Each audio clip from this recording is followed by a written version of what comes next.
Blutbad. Hello and welcome back to another behind-the-scenes toy photography video. Today I'm going to show you how I created the setup for this photo, which I've entitled Sneak Attack. I'll also show you how I edited the image in Photoshop. For this photo I used figures from Hasbro's Star Wars The Black series. We've got 2 Rebel soldiers, Wicket and Paploo the Ewoks, and 2 scout troopers.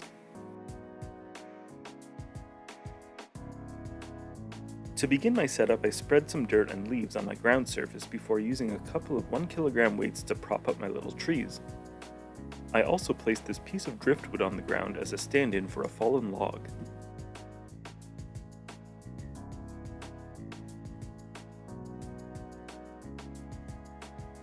Next, I positioned my scout troopers in the background. I used a shallow depth of field in my final image to make them appear a bit further away than they really were. After that, I placed my protagonists in the foreground.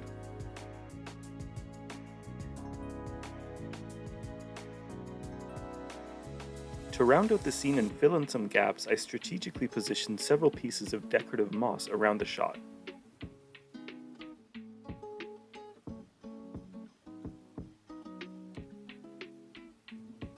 With my scene complete, it was time to shoot, then edit. The first thing I did was combine 2 exposures to eliminate the glare of the lighting on my background TV.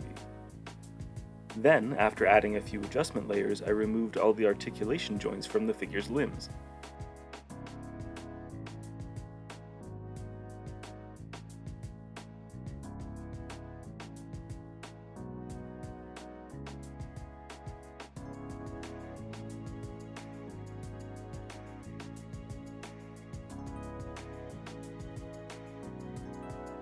Lastly, I did some dodging and burning to bring out some more detail on the heroes' faces. So once again, here's the starting image, and here's how it ended up. Thank you so much for watching. If you enjoyed this video, please consider hitting that subscribe button. Thanks, and until next time.